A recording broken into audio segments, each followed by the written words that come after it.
And welcome back to the Financially Simple Experience. That's right, we're going to experience something today. We are looking at the last 90 days of the apocalyptic year 2020, the year that will be lived in infamy. I think that's what this saying was said after D-Day in December 7th. So one that be lived in infamy. You know, this year has been crazy, but I'm telling you, friend, it ain't over yet, especially for us business owners. In fact, it's just getting good.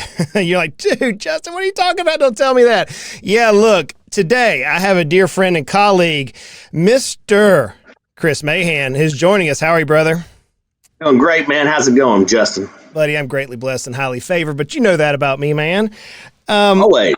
Look, dude, 2020, the apocalyptic year. I mean, we've had so much go on this year that I thought it's time to bring in the expert to chat through this with me. So for those of you who don't know my buddy Chris Mahan is the owner of Mahan and Associates just outside of Nashville, Tennessee, a stone's throw over the mountain from where I live.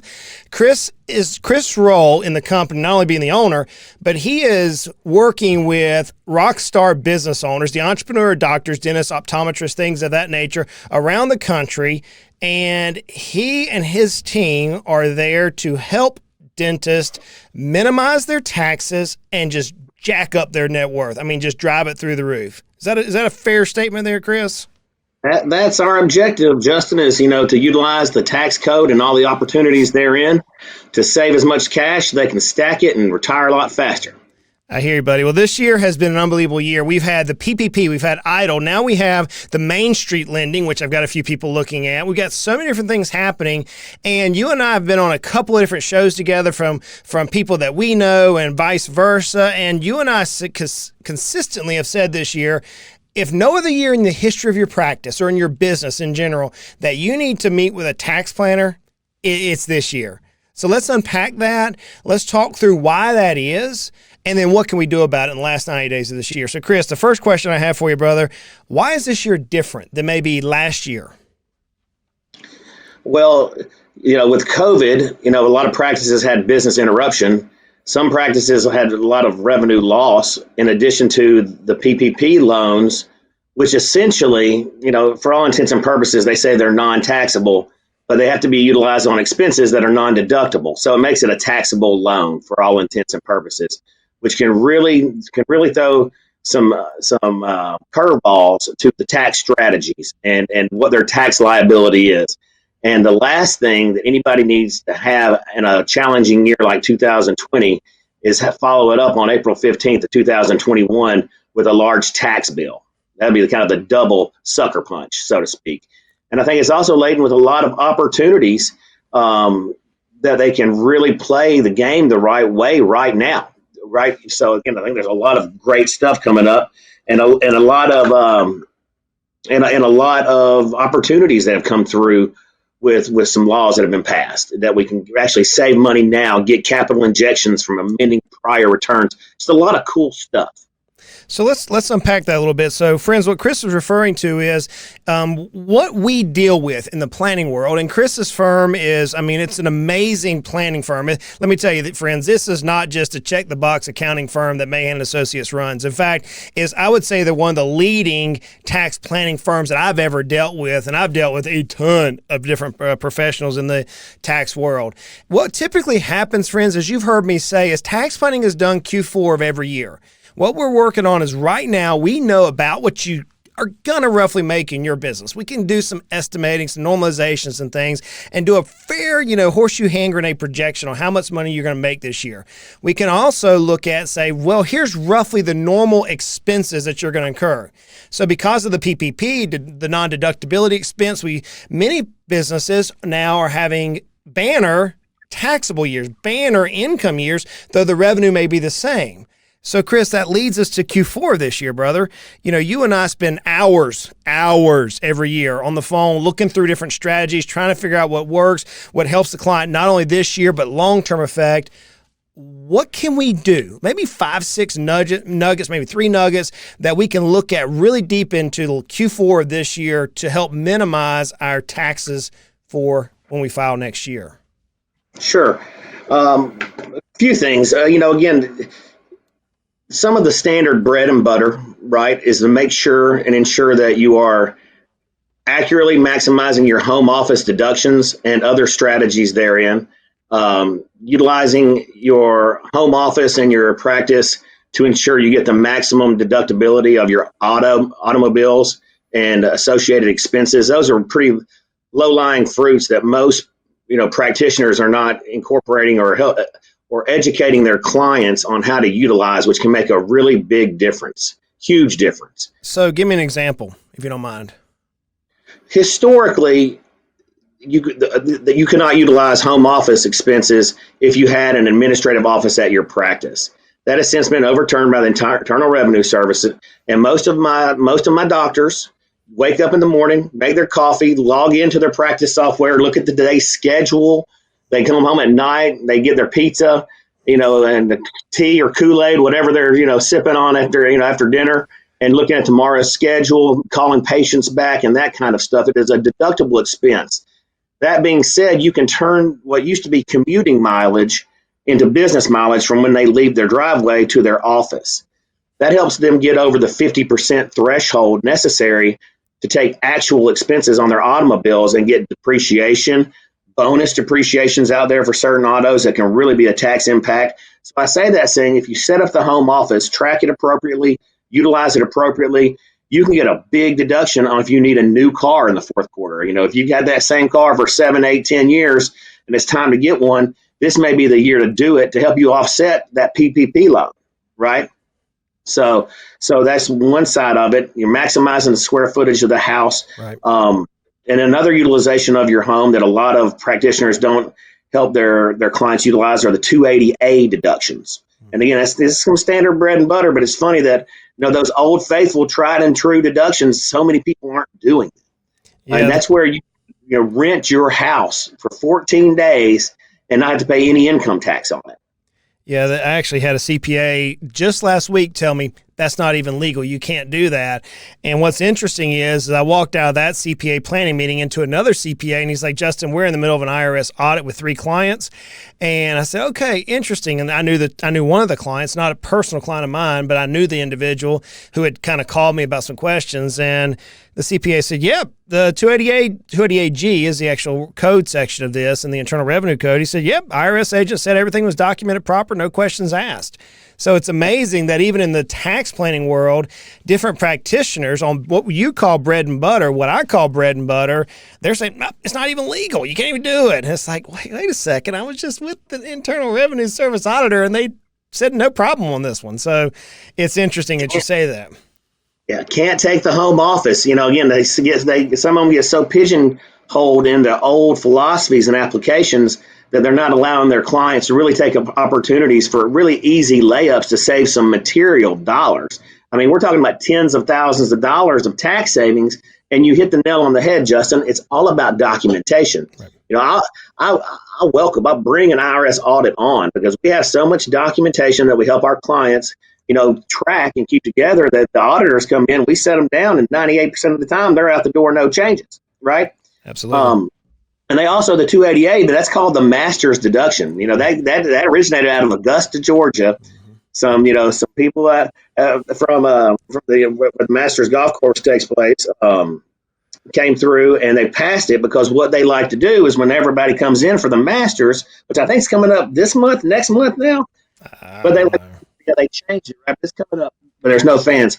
But they like to rent their houses out, right? I've got clients down there in your neck of the woods in Bristol that'll rent their houses out during the races, and people come in and rent their house for 7 days at $800 a day, and they get $5,600 of free money. But absolutely. The way you apply it to a business has a little more complexity, but you document it, and we've got the systems that really help anybody. So if they ever have any questions, just have them reach out to you or me, and we can help them get that documentation that can really save them thousands of dollars on their taxes just with those 2 strategies right there. So in addition to those 2 strategies, Chris, you and I were looking at joint clients that are having banner years on top of PPP, and they're pulling in $600,000, $800,000 in net revenues. What other strategies are you leaning into at this particular point to help them in tax reduction for this year? My number one, and I think your number one, strategy all time is retirement plans, qualified retirement plans. And more importantly, getting the right retirement plan. So many times those get thrown in a box And you and I have seen where they can make a tens of thousands of dollars a year difference if they get the right plan based on their practice demographics, the age of the docs, the age of the employees, how much, if they have associates or not. So it really comes down to getting the right plan, because there's a multitude of different 401k plans.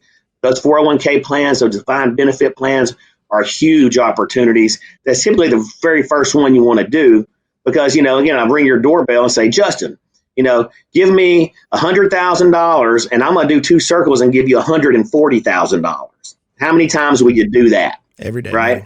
Mm-hmm. Every day. Mm-hmm. Another thing that's really came to light this year due to COVID was qualified improvement property. Yep. You can go through and have, a cost segregation company or the like come in, or if you've booked qualified improvement property on your 2018 or 2019 returns, you can go back and now accelerate that depreciation and get a huge deduction. And you can take it back and amend prior year returns. So if you need cash now, if you did a leasehold improvements, a build out, or a new building, there is so much tax strategy there that we can go back and amend prior year returns and get a check for $50,000, $75,000, $100,000 from the IRS. That really helps get through some of this storm as well. Our current business climate is a hostile one that challenges business owners with new obstacles every day. Whether you need to improve operations, sales processes, or anything in between, Heritage Business Advisors has helped hundreds of business owners just like you create working solutions for the problems that running a business can present. Learn more at heritagebusinessadvisors.com. Man, so we're going to have to pull out all the stops this year because, we have clients that are paying the 30, 40, 50% tax bracket depending on what state they're domiciled in.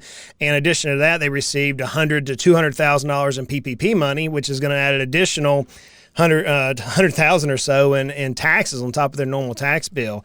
Is there any off-the-wall ideas that you're kind of kicking around saying, I'm just kind of chewing on this, don't know if I'm going to open it up yet or not? Or is that just too nebulous for us to talk about at this point? No. There are, I always have some off the wall ideas, Justin. I know. There are some alternatives to, again, I'll just say conservation easements have been great, powerful deductions for a lot of taxpayers for a long time. It has always been on the IRS hit list because there have been companies out there that have taken advantage of it. And there's always those few that ruin it for the rest of people, because Congress likes the fact that it saves the environment. Right. And it makes tax deductions. So right now, the IRS is really hitting on the conservation easement. So I'm pivoting off of that recommendation. Just so you know, word on the street is they're going back and looking at easements from 2015 and prior right now. Okay, but there are some different trust mechanisms that you can do right now that get you some of the same benefits that we're currently researching. That's one that's really good. The research and development tax credits that are out there are coming down for dental really strong. And we've been doing a lot of research in our tax lab, refining that to utilize that opportunity that can give a lot of tax, leeway for everybody. I know one of the simplest things that I've seen is your push-pull strategy that you typically may look at year-end and trying to figure out what expenses we could go ahead and incur this year. For example, I had another CPA that was recommending that the business owner go ahead and buy tires for all of his 18-wheelers in this calendar year. And even though he may not be able to install them until January or February, that would create an expense in this year. Are you seeing that as a strategy this year that we may use with PPP money being in the picture now? Yeah, 100%. You can pay your rent for up to 12 months in advance. You can pay 12 months on December 31st and accelerate that deduction and pull it into this year. On top of COVID and PPP, we're in an election year too, Justin. So we don't know on November 4th what Congress and the presidency is going to look like. But I know if it looks one way, it's going to cost our clientele significant dollars. And here's the other thing that is kind of getting kicked around out there is not many banks are doing the PPP forgiveness still to this day. They haven't got the SBA clarity. They don't know. Things are being kicked around saying as of last week that in the current relief proposed act, 50,000 or below will just get washed. But nobody's doing it because they don't know the rules yet. Right. Now, here's something that I've seen out there is If you elected the 24 week, you have to apply after 12/31 or after. If you apply for your forgiveness, see, it's a loan on the books. It's not income right now, it's a loan. So if you apply like everybody's probably going to do in January, right, based on the 24-week period they got it in the middle of 2020, it's not going to be a tax problem for 2020. It's going to be a tax problem for 2021. Now, because that's when it got forgiven, right? Again, it's a loan on the books right now. It gets forgiven next year. It becomes a taxable problem for 21. If we have administration changes and Senate changes, congressional changes, there's a strong likelihood that tax rates go up materially. So that, again, let's just say the $100,000 PPP money, instead of costing you $37,000 and at the 37% tax bracket, it may cost you $45,000 next year. Now, the good news is, even if the rates go up and it gets kicked into next year, it keeps our tax savings currently down, and we have a whole year to plan, right? I'm just thinking logistically here, Chris, as I think through what you're talking about is, okay, so you received $100,000 theoretically in PPP money, to which is not considered income this year, so it may be considered contributed capital. I don't know how you're going to book that in the company, but you have received $100,000 and you use that properly. And let's say that for kicks and giggles, you gave full $100,000 to your employees and you didn't draw anything off, to which that's not going to be deductible. But does that mean that you're not taking the deduction in this calendar year, 2020? Or does that mean when it's forgiven next year that now you're going to have to amend your tax return for 2020, showing that you did not deduct the very expenses to which you applied the PPP money? I mean, it seems impractical. It is. I don't see any way that they're going to be able to track it back to sources and uses of cash where they're going to say the year on the expense you paid. I think they're just going to make you pick it up as other income via a 1099 for forgiveness of debt. You get the whenever a bank, for example, if you have a loan with Jones Bank and you default on it or they forgive a portion of it, you have to pick that up as income, right? There's typically a 1099-C, I think, that's issued on those, if I'm not mistaken. And I believe maybe I'm dreaming this, but it may be a week ago. There's been a lot of activity in the last week since before we recorded this. I think there was an IRS notice saying that they did not require the banks to issue a 1099-C for forgiveness on this. Have you seen that? I haven't seen that, but I know some are out there pushing, and as well, the lobbyists and some of those high rollers that you run around with, they're really pushing to make this a non-taxable event as well. So that may be some leverage. They're doing a lot of horse trading up there in Washington right now. And if Pelosi wants $3 trillion, then Meadows and Mnuchin may say, well, then let's make it non-taxable, right? And then everybody's wash your hands and keep trucking. So stay tuned on that side of it. Man, it's crazy, Chris. So let's bring this plane to the ground. This year, if there is ever a year to have a forward-thinking planning firm to help reduce your taxes, I got to say, Chris, I can't think of another year in my business career that I've ever seen like this one. Have you? No, it has been the most. It's been a wild, wild west this year, and man, it's been a wild ride. And I think again, there are a ton of opportunities. That's the thing, Justin. There are a ton of opportunities, and all too often, everybody just sends their information to their tax preparers, and just it is what it is, right? Hey, this is what you got to pay. Your tax preparers need to be your tax strategist, because your tax strategist can free up so much money that you can pump into your wealth accumulation with people like you and really change their trajectory of wealth accumulation and money in their pockets. One thing that we do, I just throw it out there, is we'll do a complimentary tax crusher where we'll look at the, complimentary. So anybody, you can be from Hawaii, from California, New York, Chicago, Florida, Nashville, send me your past 2 years business and personal tax returns. And for no charge, we'll do a tax crusher, seeing how many dollars you're currently leaving on the table. I send that back, man, it really is an eye opener just from a lot of, like I said, the bread and butter strategies that some people think is, aggressive. And I'm like, these are black and white, man. It's clearly defined on what you can do. Kids on payroll. Yeah. Another thing for this year too, to think about, the market turbulence is sitting there.